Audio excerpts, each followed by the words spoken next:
हर दिन खास होता है।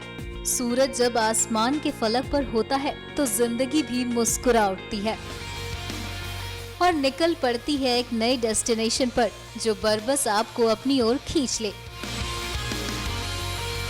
रास्ते बड़े ही घुमावदार हों, लेकिन मंजिल को देख मुस्कुराहट चेहरे पर आ ही जाती है, और वो भी जब मंजिल स्कॉटलैंड ऑफ इंडिया हो तो फिर क्या कहना। हम 3 दोस्त सुकृति, देवांजलि और श्वेतलाना कुर्ग की खूबसूरती को महसूस करने के लिए निकल पड़े थे। कभी गाड़ी पर तो कभी पैदल तो कभी पुल से, हर रास्ता हमें ले जा रहा था प्रकृति के करीब। कभी बादलों को छूने के लिए तो कभी पानी के साथ साथ बहने के लिए, तो कभी धरती पर बसी खूबसूरती को निहारने के लिए। कुर्ग में बसी आबो हवा को हम अपनी सांसों में महसूस कर रहे थे। हम दोस्तों के कुर्ग यात्रा का पहला पड़ाव था बायलाकुप्पे।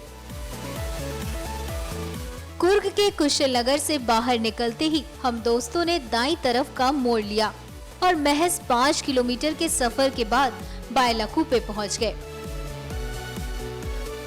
हम भी उन लोगों में से थे जो कुर्ग की खूबसूरती को दिलो जहन में बसाने के बाद बायलाकुप्पे जाने की इच्छा को दबा नहीं पाए। हमारी आंखों के आगे वैभवशाली भवन था जिसे देखकर एक ही शब्द निकला था, वाह! ये था golden temple. Tibetan culture in India has its own significance, the influence of which is seen here in Bailakkuppe. I'm now heading towards the Golden Temple, which is an important place in this little town. Bylakuppe Bharat में तिब्बती विस्थापितों का दूसरा सबसे बड़ा ठिकाना कहा जा सकता है।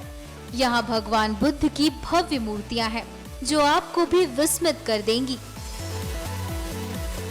3 खूबसूरत मूर्तियों और मंदिर में बसी शांति ने इस समय में ऐसा जादू कर रखा कि हमारा दिल कर रहा था कि समय ठहर जाए बस।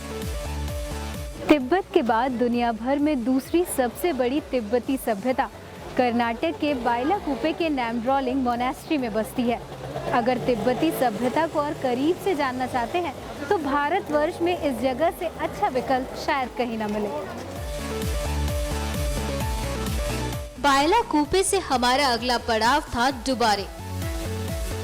हल्की बूंदाबांदी में हम आगे बढ़ रहे थे। प्रकृति को इतने नजदीक से पहली बार अनुभव कर रहे थे हम। ऐसा लगता है कि यहाँ धरती, जल और आकाश एक दूसरे की खूबसूरती को बढ़ा रहे हों।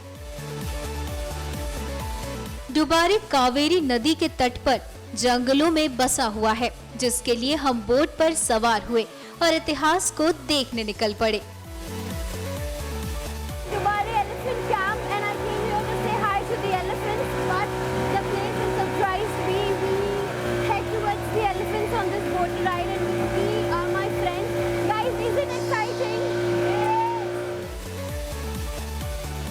वास्तव में ये जंगल का ही हिस्सा है जहाँ हाथियों को ट्रेनिंग दी जाती है।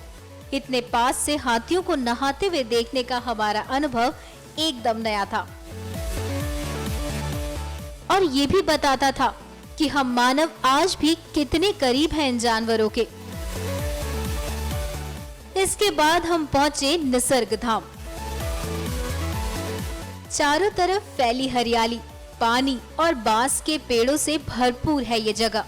हमने भी टिकट लिया और एंट्री की इस खूबसूरत से जगह में, और जो देखा शायद उसे बयां करने के लिए शब्द कम पड़ जाएं।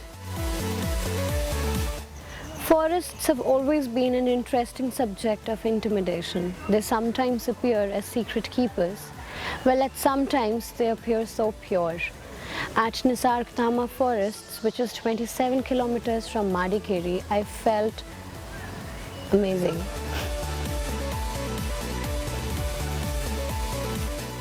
अब हम रास्तों को पार कर पहुंचे ऐसी जगह जिसकी तस्वीर कभी मेरे कंप्यूटर स्क्रीन का वॉलपेपर हुआ करती थी। आज वो मेरे सामने थी। मैं अंदाजा नहीं लगा पा रही थी कि मैं धरती पर हूँ या स्वर्ग में।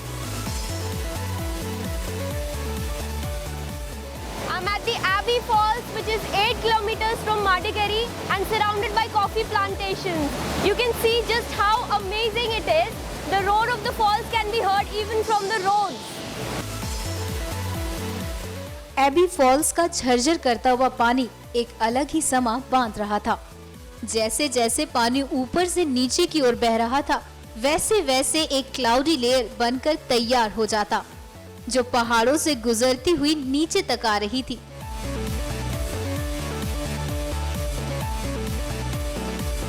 दिल कह रहा था कि यही बस जाए, लेकिन रास्ते तो हमें आगे ले जा रहे थे, जो फिर निकल पड़े अगले पड़ाव की ओर। हमारा अगला पड़ाव था सेंट माइकल चर्च। अगर आप कूर्ग आए हैं तो सेंट माइकल चर्च को भी जरूर देखें। आप ये अनुभव करेंगे कि भारत धर्म के लिहाज से कितना अमीर है। हर धर्म की मान्यता उन्हें खास और खूबसूरत बना रही है। भक्ति न रूप देखती है और ना ही रंग, न मंदिर देखती है, न मस्जिद और ना ही गिरजाघर।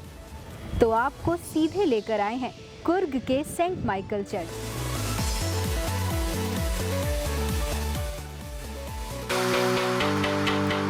अगले दिन हमारे डेस्टिनेशन की पहली जगह थी मंडल पट्टी।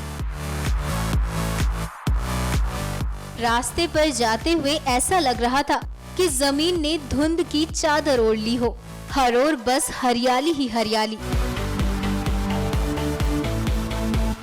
Karnataka, bounded by the Arabian Sea, has many beauties to offer. I never imagined the state to be this beautiful. But this little hill station is what I love the most. Coorg can be called as the lungs of Karnataka. This should also be known as the synonym for lush greenery. तभी तो कूर्ग को कर्नाटका का lungs भी कहते हैं, क्योंकि यहाँ प्रकृति में वही रचा बसा है जो प्योर है और 100% original. I'm at the Mandalpatti point right now. The temperature here is 13 degrees centigrade. Oh, it's so freezing here that I want to stay, but I cannot stay any long.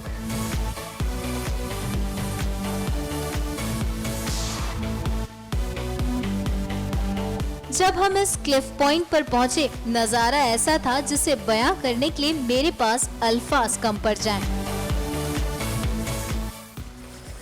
Well, you saw how misty it was. It is undoubtedly. I am 4,400 feet from the sea level at the Pushpagiri Wildlife Sanctuary. This place should top your list if you head to Coorg. This is so misty, so cold, so freezing. I looked very urban and sophisticated some time back, but I look completely drenched right now because of the weather. But there is something so mesmerizing about the place, about its serenity. You can find yourself if you head here.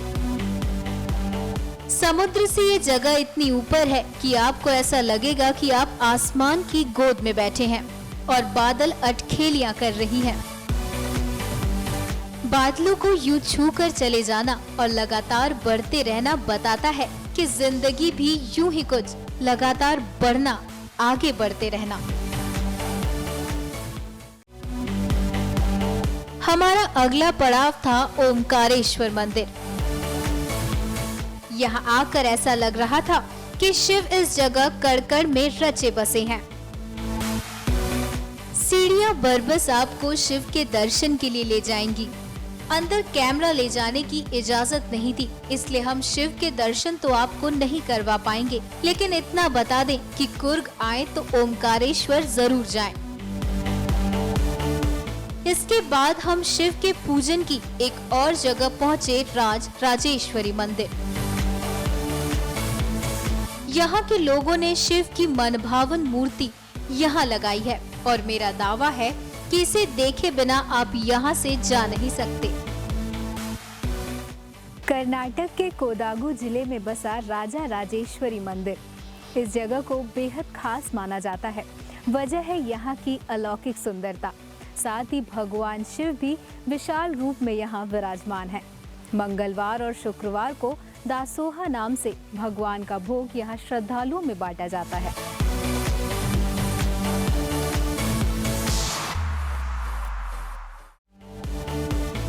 इसके बाद हम पहुंचे राजा seat. पुरातत्व विभाग ने इस जगह को संरक्षित स्मारक के तौर पर सहेज कर रखा है।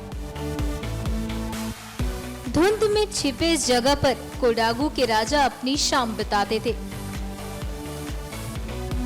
इसके बाद कुर्ग के सबसे अंतिम डेस्टिनेशन पर हम पहुंचे, जो थी ताल कावेरी।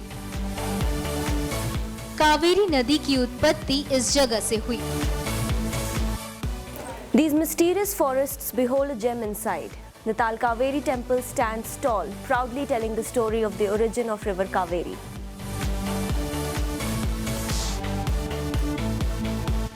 ताल कावेरी के पास ही भागमंडलम भी है, जहां लोग अपने पूर्वजों की आत्मा की शांति के लिए पिंडदान भी करते हैं।